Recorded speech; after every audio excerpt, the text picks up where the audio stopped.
Folks, welcome to another Mañana No Mas episode. As I say at the beginning of most of these episodes, we don't schedule podcasts. I don't have to record every Tuesday, every Thursday, every whatever, like some other shows that I'm a part of. And the way that we do this is we wait for someone really awesome to come up as an opportunity to join the show. Katie Nelson was referred to us through our friend Molly, and Molly's phenomenal, but she hasn't missed a beat yet. It's been fantastic every time. So with no further ado, folks, I would like to welcome the sales catalyst, Katie Nelson, to the show. Katie, tell the listeners and viewers a little something about yourself. Hola, party people. My name is Katie Nelson. I'm the CEO of Sales UpRising and the CEO of Network in Action Northern Virginia. I love the Olympics. Right now we're in the Olympic season, so it's amazing that I stopped watching the Olympics specifically so I could speak to Kurt. What else do you want to know? I got lots. You got lots. Okay, so my daughter is a figure skating coach.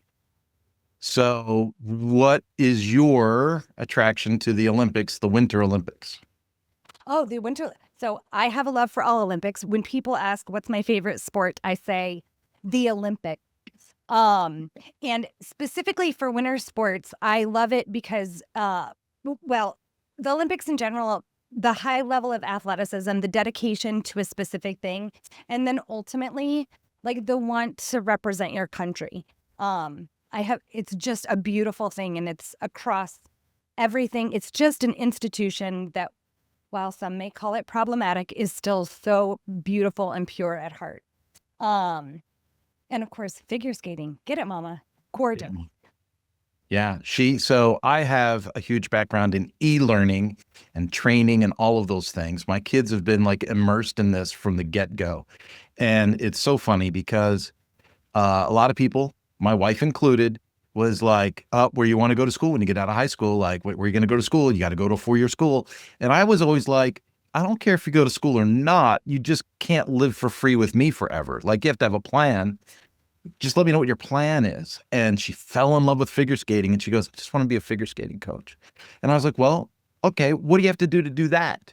And so we said, what do you have to do to get certified? And then, so she figured it all out. And by the time she graduated high school, she had paying clients as being her own self-employed, figure skating coach. I love everything about that. It was so cool. And now she is, she stayed in California when we moved to Kansas, but now she came to Kansas about 1.5 years, 2 years ago. She followed us here again, relaunched the coaching thing. But now she's like, there's this whole market of off-ice training. I don't know if you're like aware of this thing, but like how to jump, how to land, how to turn, how body position stuff. They train a lot of that off-ice. And shouldn't you? Like, you can break things on the ice. Like, do we need to be doing? So take a look at the backflip, right? So right, like Soria Bonali, France, first person to do it, was totally illegal. She just wanted to show her athleticism, but don't think that she tried that the first time on a pair of skates. No, that would be horrible. That's a gymnastics practice that you do on, cushioned flooring. As an example. So absolutely off-ice training. I hope, please. All that off-ice training is also very easy to do virtually. So now she's sharing videos back and forth with people all over the country and growing this coaching business. And because I have an e-learning background, we're building that into her, rainy day skating website. So it's such a really cool thing, like when you can bring things together. I used to be the technical trainer for Ducati and then Suzuki, the motorcycle companies. And my kid, my son, from a very young age, was like putting engines together and stuff like that. Because we wanted to, not because we had to. It was kind of a thing. And I don't like being a mechanic, Katie. That's just like, it paid the bills, right? But now getting out of high school, he says, I don't want to go to college either. You know what? I want to be an auto body technician. So he's graduating high school with an associate's because now they can do college credits in high school. And he's already got a job at the best body shop in the county. Well, and this is the thing, right? So what you're talking about, what I hear, like even though you didn't say it once, my bachelor's degree is in interdisciplinary studies, and I got an interdisciplinary studies degree in sociology and communication. But what you're talking about is where two separate disciplines meet and the beauty that can be created from those two things meeting, right? And then you bring in the conversation of like traditionalism or generational ideas on where it's appropriate for us to set ourselves up for success, right? Yeah. When I love that you were a parent that allowed your kids to say, yeah, I don't think that that's the way that I want to go, much to your wife's chagrin, I'm sure. It's okay now. Right. I'm sure she's doing great now. But at the time, I'm sure she was clutching her heart and going, oh my God, but my kids, I want them to be so amazing. They, this is what they have to do. My parents were very, very traditional in that way as well. And I went to them and said, yeah, so I'm going to quit school. Like I had a year left. And I was like, you guys thought I had to go to school. I went to school. I tried to tell you that it might be for me. It might not be for me. But there's so much else. There's so many other things that I can experience that I can bring to the table now and later if you can just like, I'm just going to go. So I went and got a job. I just wanted to have an amazing job and go be productive and like figure it out a little bit before I went back to school to decide what I was going to do. So there's just so many ways that can happen. So I'm super curious now. Uh-oh. And it's because of my own selfish drive. I tried to go to school. I was working 2 jobs. I was struggling to pay to go to school. And I realized as I was going to school, the teachers didn't really want to teach. If I'm just being honest, they were like biding their time. They were showing up because they had to. The students I was in class with, they didn't want to learn. They didn't care. We had a snow day. It was in Pennsylvania. And I remember I had to work my butt off, ask for rides, plead and beg for someone to drive me to school. It was night classes. And I went to night class and everybody was high-fiving each other on the way out as I was walking in. And they said, yeah, they called it because of snow. I'm like, class got canceled. I'm like, we're already here. And they said, yeah, class is canceled. Everybody just go home. And I said, that's it. I'm never coming back. I'm never coming back. I'm busting my hump to pay for this. And you're not even teaching me anything. I'm on chapter 12. The class is on chapter 4. I'll just teach myself at home. And I'm 58 now and have never stopped learning. Learning's a lifetime commitment. And so like John Maxwell certified, then reading these books and doing this and working on sales training, working on scripting, working on coaching other people. Because when you coach others, you have to learn so that you can coach others. You have to learn at a higher level. Who are you telling, brother? Preach it. Well, so you leave school and now here you are. I mean, I'm going to say successful by all external viewpoints. Molly had great things to say about you. So what was it that catapulted you out of school to find kind of your path up the ranks? Because mine was, I published a book and then no one ever asked me where I went to school again. So I don't know. So I left school and then I did some work and then I wanted to go back to school. I loved school. I don't think we had the same experience. I went to Arizona State University. The professors that I worked with were absolutely interested in their students. What a blessing. At least as far as I could tell. Of course, that could just be because I wanted to learn, right? And of course, it's Arizona State University. So if you needed to go to school in your slippers or your shorts or your pajamas one day, that'd be okay too. But when I went, what I appreciated is that I told my parents I would go back because I love learning. It just didn't strike me at that moment. And then I went back. 3 years later, I went back. By the time I went back, they actually had an interdisciplinary studies degree. It was the first year that they had rolled out that programming. So my professors were extremely excited about how to create bridges across lexicons so that we could have more language to speak with each other versus less. Right? How do you get a doctor and a lawyer to be on the same page about anything? They speak completely different languages, as an example. So, or a business owner, a small business owner, a micro business, and a CEO. These are also 2 separate languages in their own way. So then I went to school. Nobody ever asks me, I don't think, but I talk about it a lot because interdisciplinary studies comes up a lot in everything that we do when you're talking about a global society, which is what we live in right now. And so it's just another tool. It's just like any other class I took. So what you're describing is exactly how I spent the first 20 years of my corporate life. So I got really good at running service departments and automotive centers. And so when you're a service writer, you have to be able to talk to customers in languages that customers understand. Terms, oh, my car goes around corners, right? But then you have to write it down on paper. That sounds horrible. Yeah. Then you have to tell the technician, this is what the customer said, but this is what I implied. This is what I took from that. Right. This is where I'd look, bro. Yeah. Right. So you are right. You are 100% right. So I've spent the majority of my life not in corporate. So I worked for a really large company. When I wasn't in college, I worked for a company called Club Med.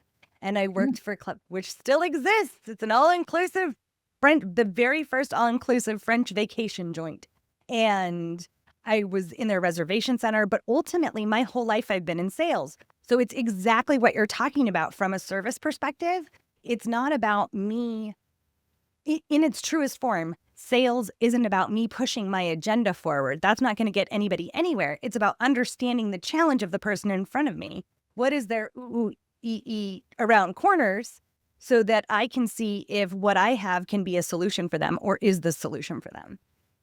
And I'm just going to take a stab in the dark. If you don't have a solution for them, you probably have a whole list of referrals that you make and keep your network hot and warm. Well, what would make you say that, Kurt?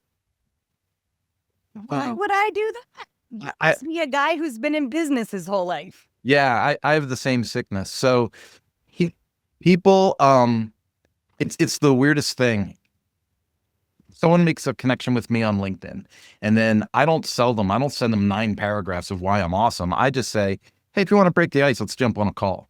And I just want to find out, is this a human being? Is this someone I can talk to? Like you and I, we met instantly, was like, okay, we're gonna do this conversation. And then I know this is someone I can refer somebody to. And then it's going to happen 2 months, 3 months later, I meet someone else on LinkedIn and I go, you know what? You need to meet George. George, you need to meet Beth.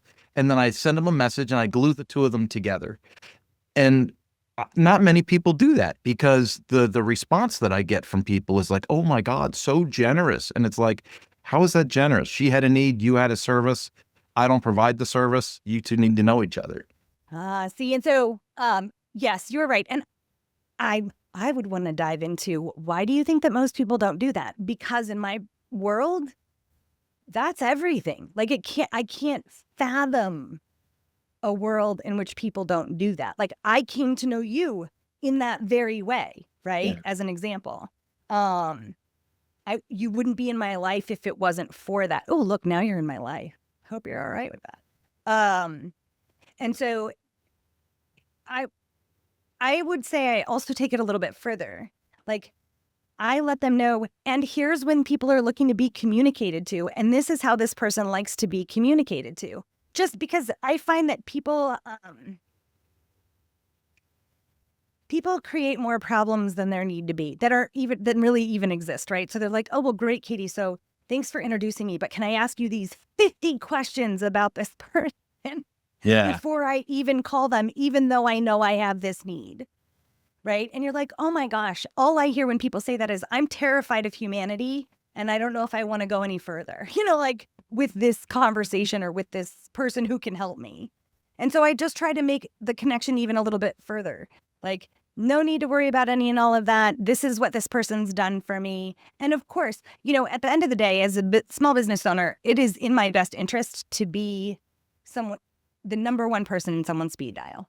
Oh, yeah. So I haven't been Katie's client for 5 years, but she knows one to 5 of everybody. So I have a need in this area, so I'm going to call Katie.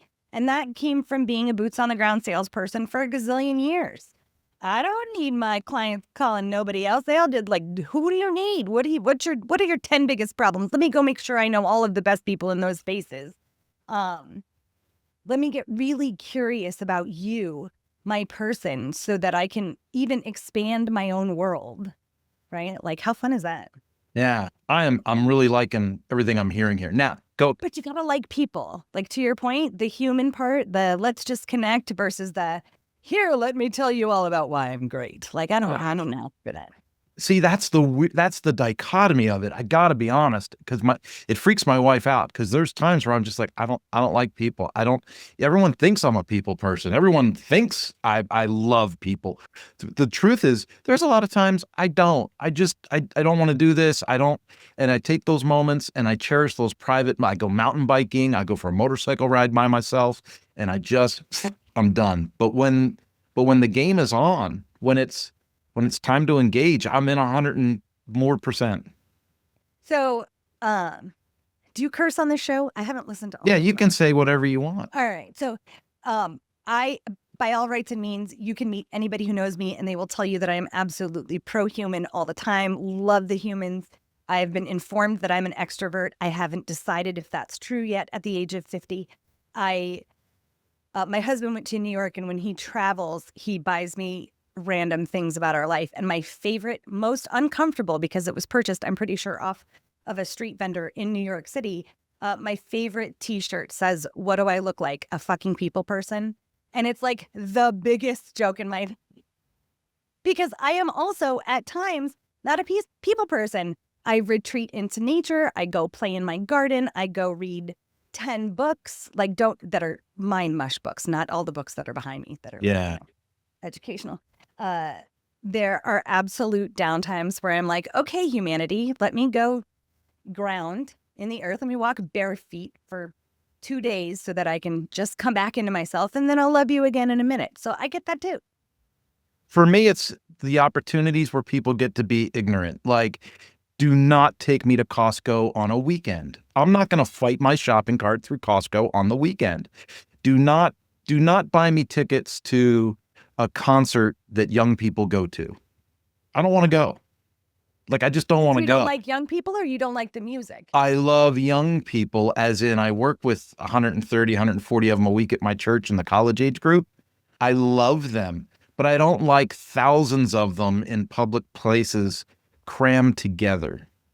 I had my childhood. I made Yes, I've already done this. We actually did this bigger with mosh pits and broken bone. Like, we did it differently. Those were the days. We're here, man. So I'm good. I don't need to go relive that. Yeah, and so that's where people freak out, because they just assume I'm this people person and I want to go to all these, and I'm like, no, I don't want to engage at that level. I want to engage where I can engage. Maybe that's what I was going to say. See, so think about what you just said. None of those places are places where you can actually engage. Those are opportunities to be overwhelmed or enjoy or have an experience.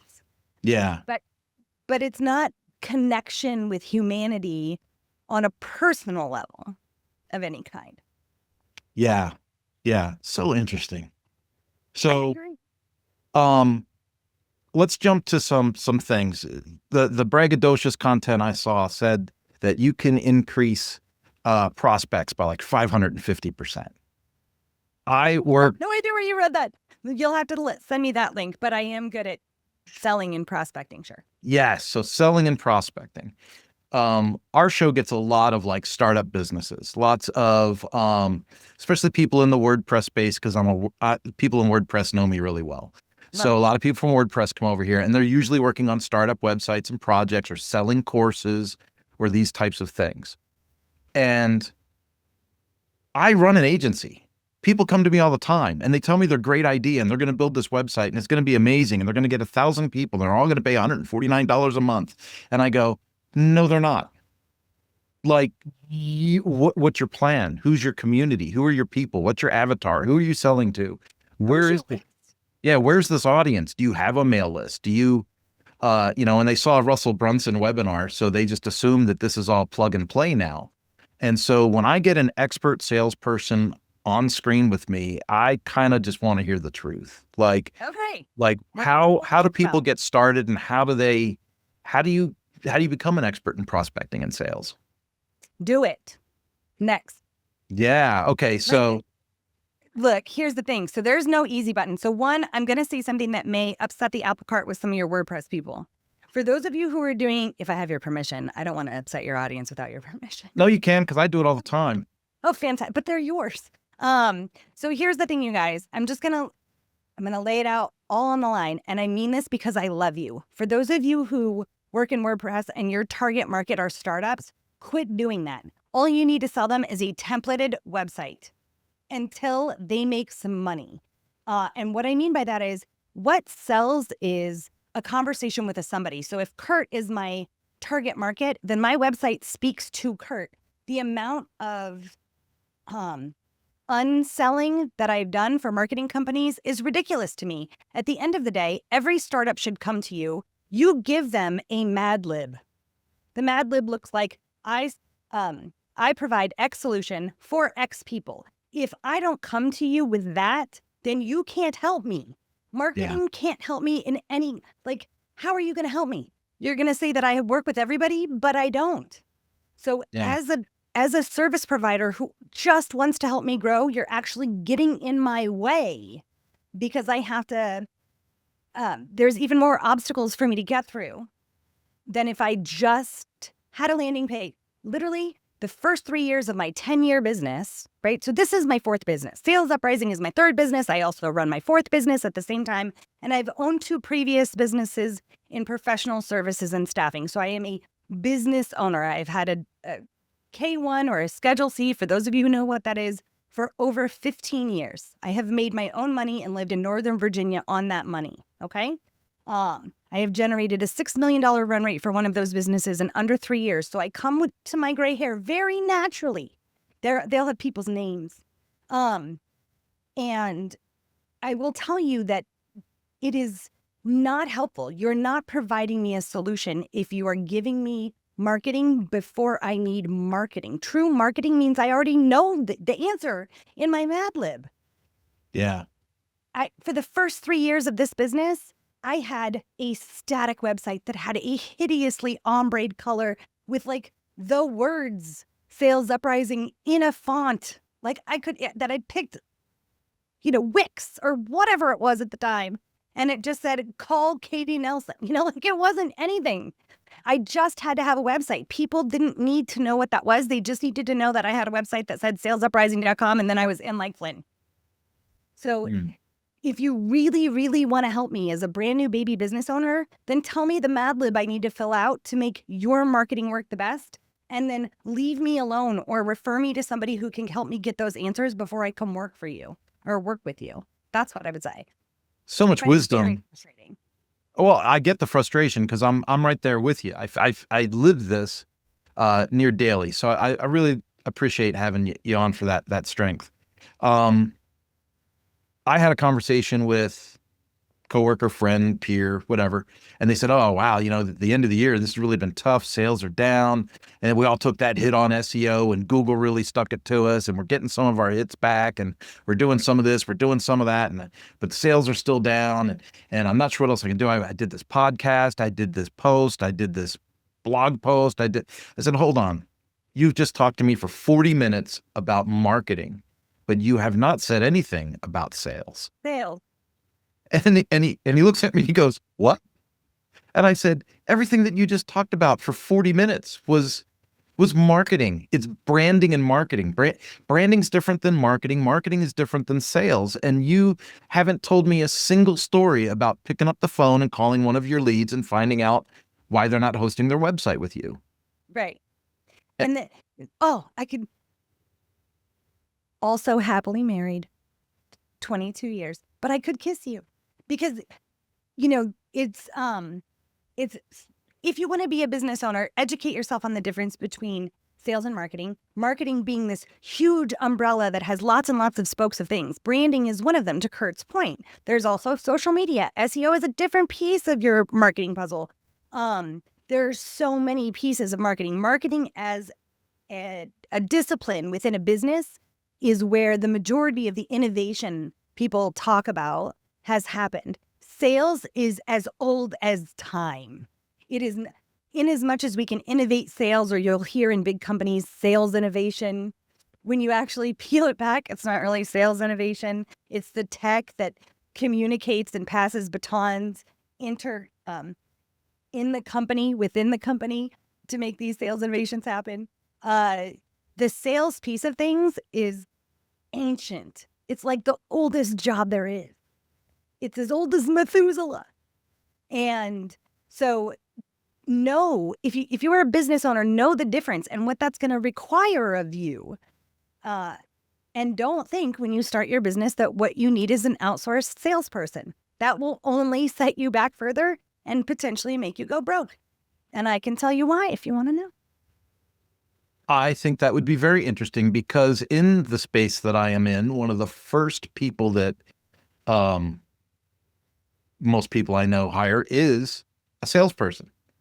It's either going to be a bookkeeper or a salesperson because they either hate doing their own numbers or they hate talking to customers. Okay, so there's an appropriate place and time to hire both of those people, right? If you have revenue generated, like if you're over $250,000, you know what you sell, depending on what your service offering is and stuff like that. Yeah. You know who your target market is. It's obviously working for you. And you have the answers that your salesperson's going to need. If you are pre-50K in sales and you think that the savior of your business is to buy outsourced selling, you are wrong. I will tell you why. I'm an overqualified salesperson. Okay? I can sell most things and have over the course of my life. I have sold over $150 million in product and services. And what I can tell you is that if you want to hire me and you want to hire me on a commission only basis, which means that I can't pay my rent unless I sell you, right? I'm going to have a ton of questions for you. How big is your lead list? How long does it take for you to get from a cold prospect to a closed deal? Now, if you are pre-50K, and even if you're 50K in revenue, you're not going to know those answers. You don't have enough data to fill in the mad lib that I would need as your outsourced salesperson. Yeah.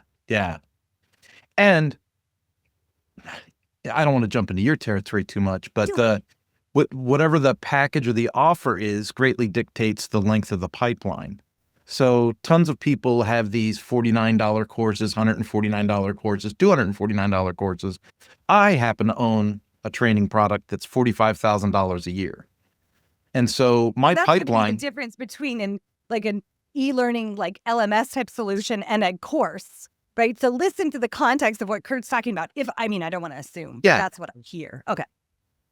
Yeah, I mean, it comes with a year's worth of training and coaching and working with your staff and all that stuff and live sessions. And so, but most people that sign up for that $45,000 training make an extra $800,000 a year in their department for service. So they're getting more than a 10X. Target market. Absolutely. So when you're talking about a $49 course, one, that's not a service, that's a product. No, if I can hit a button, I don't need to know you. Like, who cares? If the type of business that you're trying to grow is based on $50 per hit products, then you're in competition with, DSW. Yeah. You're going to need to grow that kind of machine. When you look at like a Darren Hardy who has $49 courses that sell on a regular basis, what people forget is where he came from. Like Darren Hardy's been here for a really, really long time. He's been an expert in his field for a very, very long time. He didn't start out selling $49 somethings. The $49 somethings that he now sells are like just gravy and extra because he has it in the bag, is already an expert in it. And he has a list of like who knows how many hundreds of thousands of people that want that from him. Yeah. If you are not that ain't going to be the way you pay your mortgage. I run a mastermind. On the low end, you can get in for $7,500 a year. Why would that be? Because it's all group and it answers all your questions, right? Like you're a business. There are 10 frequently asked questions about how do I run a business and get this going, all of which my program answers. Hint, the majority of them are about selling people. So if you're looking for the best bookkeeping advice, I can tell you to go buy a bookkeeper. But if you actually need to generate revenue to show your bookkeeper or your bookkeeper to manage, then call me. So when people are hearing your podcast, what I would want to tell them is make sure they understand the context of what you're saying. And it's not for you to do. It's for them to question. What would be the difference between a $49 offering and then Kurt's $45,000 offering? Like, what is that? And the answer is going to be found in the target market. The person who's buying a $49 course is not buying a $45,000 thing. They're not the same people. They aren't even in the same room. Yeah. Well, it's really ironic. When I first launched the program, I was offering very similar training for $1,500 a year, and nobody was signing up. And it's because I didn't know, because I was dumbfounded. So I put some people in for free that were friends of mine. And I said, let me know if this is okay. And they said, this is the best training ever. This is amazing. I said, well, then what? And they go, my boss would never buy it. I go, why would your boss not buy it? And he goes, because it doesn't hurt enough. It doesn't hurt enough. It doesn't express value at $1,500. It's got to be more. And so we marked it $12,000 and left it the same, and people started signing up. And then I got greedy and I said, if I throw in some live training and some group trainings and make cohorts out of this thing and throw in some white papers and some workbooks, this thing's worth 45 grand. And now it sells, right? And now it sells. Yeah. So everybody who just heard what Kurt said, what you should extrapolate from that is not, oh, well, crap, I just need to, 100x my price point. What you should have heard him say is that newer in his business, he wasn't aware of the concept of a price for a value proposition. What he's talking about is very specifically not understanding the charging what he was worth scenario to the target market that he was looking to serve. You have a Venn diagram, and your pricing should come from where that Venn diagram meets, right? And his was a little off. It was a lot off. I tell people all the time I'm a big John Maxwell fan, and I'm like, y'all should read the book Failing Forward, because I have embraced that theory from childhood. I welcome the failures. The sooner I can fail at something, the sooner I can learn from it and get it right the next time. Baby, I have been in sales my whole life. Who do you think fails on a daily basis more than a salesperson if they're doing their job right? Nobody. Nobody. Like, we are told no all day. We are living for that. Sure. Oh, let's go ahead and meet up. We're living for, like, I call sales like football of a business. You just want your next down. Yeah, like, you're not looking for a Hail Mary. You're not looking to get the TD. Just let me get a first down. Right. All you want is 2 yards. You just want to keep the ball. You're looking to keep possession. Let's jump to the other side of sales. The other thing that people have. So let's say they identify their target market, their avatar, their whatever, and they're doing okay on prospects. But so now they're getting traffic. They have a fair amount of phone calls. They have a fair amount of web forms getting submitted through the contact page. Like, things are looking like, hey, this could have some energy. But when they look at the revenue, there's barely any. Their closing percentage is horrible. What are some common things, or a common thing, that really gets in the way of people closing? They stop the conversation too early. So people get all up in their own feels, Kurt. So, you say, you know what, Katie? I appreciate that as a brand new business owner, you offer a value priced service that could up my game, but it's just not for me right now. Like, I'll get back to you in 3 months, okay? And they feel the hurt of that and say, okay, and then are too embarrassed to ever follow up with them. What they should do instead is, like, one of the best selling tools ever is just ask why. Yeah. Like, they forget to ask why because somebody gave them an excuse, so they assume that that's the right one. That's not the right one, people. Think about when you say no to something. Do you give people the right answer, like, as to why? No, you don't. Whatever's convenient, whatever's the easiest, whatever causes the least pain. Let's be clear, we're all humans. We really don't like to cause each other pain. So, I'm on the phone. Somebody says, it's just not for me right now. I can literally say, so can I ask something? Like, we had a really great conversation that led me to believe we were going down the right path. Can I ask where I went wrong? Can I ask where I went off track for you?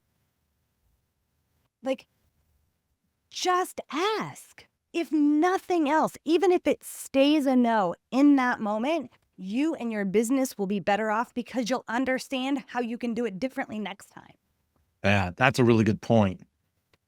Because our package is $45,000, and because it's a year long, and because we do all these things, my question is usually like, I get that you don't want to do it right now, and I fully respect that and understand that, but can you let me know what part of the offer made sense to you now and what part of the offer didn't make sense now? Absolutely. And And let's be clear, Kurt, neither you nor I should be getting all the way to the end of any kind of something and have it be price or time. Because way before I ever get to the asking part, I have asked, what's your budget? When are you looking to deliver this by? What are you looking to get out of your next coach or your next service or your next piece of tech? Like, I've already asked all of these questions so that I can understand the needs of the person in front of me so that I don't get those answers at the end. Because let's be clear, time and money are the two number one not real reasons that people don't. yeah, Right? So ask those questions up front. Paraphrase. Make sure that you understood what that person was saying. And then have the conversation to see if their challenges are really what you solve for. Honestly,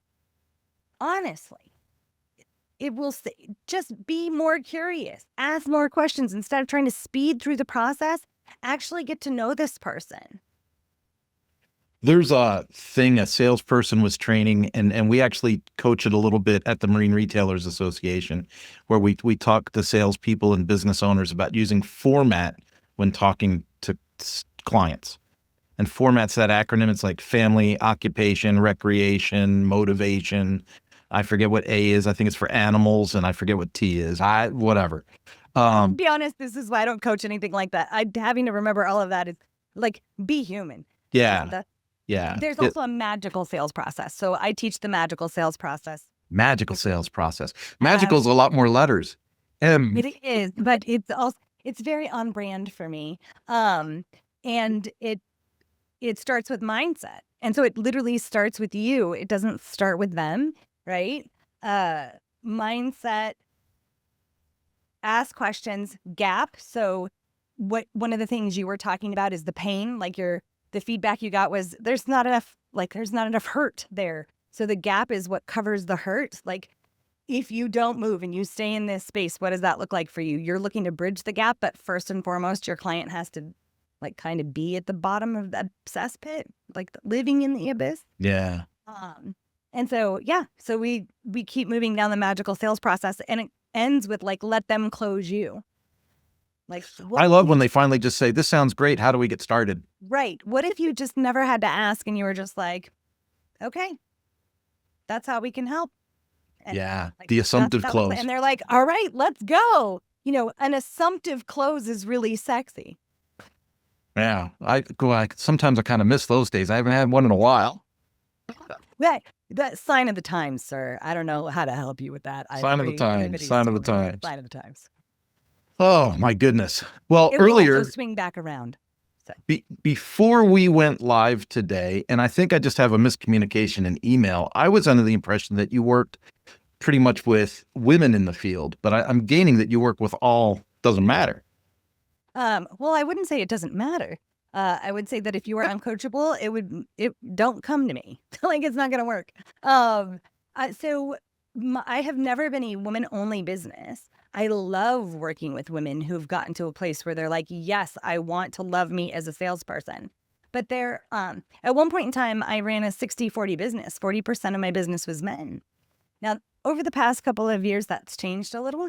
I'm not really interested in understanding the data as to why. I'm just going to continue to be me. And for the ships in the ocean that see my lighthouse and are like, oh my gosh, that lighthouse has the answers, I'll be here. That's awesome. The working with women, for instance, when I was at Suzuki, I was in charge of the whole publication and training department. And there was a woman that I wanted to hire as our graphic artist and educational instructor, right? Like to make all the stuff, right? The educational designer. And everybody in upper management fought me tooth and nail. They were like, she never was a mechanic. And I'm like, why does someone making computer stuff have to be a mechanic?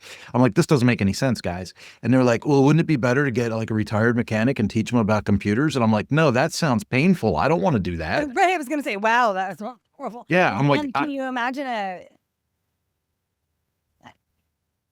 I have a question for all I want you to ask your people this, like, just ask them randomly. For all of you mechanics that are still out there, how many of you are graphically designed, like design graphics also? I would love to know that diet. Yeah, no, it's crazy, but that's corporate speak, right? It was like, so we're in these conference rooms and they're telling me, no, you can't do this. So I brought her in and I said, show my boss, some of the, so she had this thing she did for the government. It was like, here's a runway with a fighter jet on it. Now here's a runway without the fighter jet. I just had to take the fighter jet out, and he's like, oh, you did that? And I'm thinking, oh my God, that's like Photoshop 101, but he was super impressed. And he said, all right, well, we'll give her a shot, but I don't have a lot of faith in this. Well, she was phenomenal. I took her to a motorcycle dealership. We spent half a day in the service department and I showed her what I do and what I wanted to make the training about. I took her back to the office. I wrote an outline. I just gave her an outline. And 2 weeks later, she had a full-blown storyboard with graphics and the whole deal. She said, this is what we can build. I was like, this is going to be amazing. But it's people just assume certain people or certain things fit in certain places, and it's frustrating. I think, so the underlying context there is, they didn't want to hire a chick. And how they couched it is, we needed an engineer, which, let's be clear, at that time, most likely, considering your age and all of those things, most of those engineers were also men. So, do women get overlooked or underlooked often? The answer is yes. And that still happens today, which is why, as a woman business owner, I advocate for women business ownership. I grew up in a house where both my dad and my bonus mom owned their own businesses. My mom and my aunt were the president and vice president of a family business. And parity and equity for women business owners is wildly important to me. And not just because I am one, but when you're talking about half the population, that's a lot of skill, technique, education, conversation that we're missing out on if we're discounting or not performing to the same standards for women business owners or women in the workplace as we are men. Well, and it goes the other way. There's people that really try to fit a square peg in a round hole just to fill a box. Like, we have to put a woman in that spot or a person of color in that spot. And that's just as bad. I think the right person for the right job is a really hard thing to match sometimes, but it's something that you got to do. If the world was just fair, sure. I mean, there are reasons why those were laws. There's a reason why you have the right, why you can say, well, Katie, there's also just the people that check a box, right? There's a reason for that. That it was sad that those boxes ever had to be created, but it wasn't ever an equally created system anyway. No. So where I choose to spend my time and energy from a women business ownership perspective is in the advocacy and policy side of women business ownership. As far as the clients that I support, I want every small business in every small community and regular community throughout the United States to be able to make money. One of the biggest, the Olympics is a jam of mine, right? But what really, really makes me proud is that the heart's blood of America is about successful small business. I saw my parents do it. They were the people who ran their businesses during the week and worked in the community on the weekends. Yeah. And that is a win for the United States of America that I'm not interested in losing. Yeah. And I'm just listening to you, and you got the disease hard. And it was passed down. It was passed down from generation to generation. When I said I'm going to launch my own business, I think my parents probably had a small heart attack. My dad had a job that he hated until he killed himself when he was 50. My mom had a job that she hated until she medically retired. And I said, well, I'm going to run my own business, and they're like, you're crazy, and now here we are, 20 years in, and I just couldn't be happier with the decision. That's hilarious. So, when I became a salesperson, when I first got out of college, or even before college, because I was the first kid in my house to get a job, for independence purposes, I didn't want to have to beg for movie money. So I was like, can I please just get a job? I'll get straight A's. I'll play the viola. I'll be in tennis. I'll be in drama, but I also want to make this money. And so I've always been in sales. And when I looked at my husband and I moved across the country from Arizona to Virginia over 20 years ago. And when I thought about like, what job should I apply for? Like, I don't know anybody over there. I was like, so where are my people from? All my people were in sales. And one way or the other, my paternal and maternal everything and or business ownership. And so I was like, sales is absolutely it. I've already got this expertise. And ultimately, sales is like running your own business within a company. So that really worked well for me. When I said I was going to start my own business, well, I got a couple of congratulations and pats on the back. It was still also, and you're crazy. Yeah. Because they knew how hard it was. And honestly, Kurt, I'm a measured risk taker. I'll always bet on myself because I'll make that happen, right? But I wouldn't have put money on the fact that I would have ever become a business owner. I think the reason why sales really spoke to me is because I sat at dinner with my parents who would bemoan the fact that they were going to lose contracts or, that business was so hard. And this is also the 80s. We can talk about insurance or mortgage rates now and all of that good stuff. But I remember the 80s when it was like 21%. Yeah. Because these were the conversations that I grew up with as a kid. Yeah. So, which sounds horrible. So, it wasn't all roses and sunshine. It wasn't hashtag, boss bitch. That wasn't the marketing about owning your own business back then. It was a grind. It was what you did so that you could ensure that you could give your kids whatever you wanted to give your legacy. kids. Yeah. And so I wouldn't have thought I was going to become a business owner. I think I'm crazy for becoming a business owner. But when you talk about, I've caught it. I absolutely have caught it. I kind of knew it from the get-go. From the moment I bought my first pair of Nike sneakers and didn't have to get shoes from Kmart, I was like, I'm in. Whatever this is, I'm in. I'm going to do this. I managed a tuxedo shop, a furniture store, and a pizzeria before I even graduated high school. That's so fun. So I sold the very first retinol A face cream sold in America over the phone. At 15, when I'm pretty sure I didn't have any wrinkle. Yeah. Probably sounded really authentic. Well, I also sold, book clubs to stay-at-home moms. I sold Javalia coffee, which shout out to Javalia. If you are here, they are delicious to this day. To this day. Delicious coffee. BMG Music Club? No, never. Did they even have like telemarketers that sold that? Last time I checked, that was all just mail and like get your nickel. And like, because you took the nickel, you were like, yeah, rock on. I want this Duran Duran CD. Like, yeah. Don't we all? No wonder they went broke though. Don't we all owe them money still? I think I still owe them money.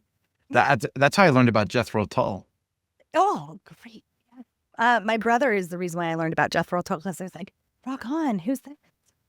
Yeah. Man, such good times.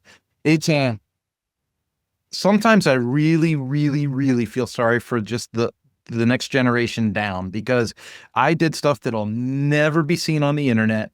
I did crazy, stupid things that no one ever took pictures of. I got to live a childhood that was unpolluted with, public eyes. And now we have all of the luxuries and freedoms that technology brings, but we're also fully aware of an organic life without it. Right. Well, Gen X is the best. Like, I don't know. I mean, don't get me wrong. We love you boomers. And there are some stories that you guys have that we will never have. And we're jealous of those stories. But there's also a lot of trauma and unhealed trauma and generational trauma that you passed down that we could have done without. And may it not go to any generations beyond us. But I love our generation. I think Gen X. I got really big hopes for Gen Z. I do a lot of work in the Gen Z age ranges and really sharp young people. I mean, I think they looked up at the other generations and went, I don't want to go that way. I think they really have, to your point, there's pros and cons, just like there is to everything. And I think that they have so much knowledge and education that's available to them at their fingertips. I also think that parents, think about when you started teaching your kids. I'll never forget when my little sister had, or even when my brother had my nieces and nephews, I remember all the toys that I wanted to give them were educational. So the ridiculous drums that you and I played on didn't also say the ABCs or count in multiple languages Yeah. or all of these things. So with the continuation of science and technology of humans and how our brains work and how we develop, I think that we are and I hope we continue to learn more about us as human beings and our brains, because you can see how it benefits them when they are fed instead of just like, oh, you're a baby, like you eat, sleep, and shit. Like I'm pretty sure that's how we grew up. Well, I did have Sesame Street You and the Electric Company. Oh, I miss the Electric Company and Reading Rainbow. And, well, Reading Rainbow, I think, was after me. You're younger than me. Oh, yeah, that's true. All Not right. much. It has been, I'm so pleased that you spent this time with me. Awesome. I mean, how would you prefer that people reach you if they choose to? Oh, Katie at salesuprising.com. Like, send me an email. I review my own email. I'll get in touch with you. You can also, if that's too personal for you, you can come take a look at me and get some yummy sales bites on my YouTube channel at Sales Uprising. Connect with me on LinkedIn. Nice. Or be like, yo, Kurt, you think it'd be okay if you gave me Katie's number? Because I really have a sales problem and I'd like to talk to her. Bet you anything Kurt'd be like, don't worry, I'll take care of it. I'll introduce you right now. Don't worry about it. We're in. I'll give you a warm intro. LinkedIn's my jam. I'm the only Kurt Von Onen on LinkedIn, and it makes it easy to find me. I just, boom. Because I try to find other people on LinkedIn. I just get lost. There's like 50 of them. Go, which one? Which picture? The little tiny things. Can't see them. I get that. I'm jealous. Well, folks, this has been Katie Nelson. She is the Sales Catalyst. I encourage you to make a connection if that fits your fancy, and we'll see you next time on the Mañana No Mas podcast.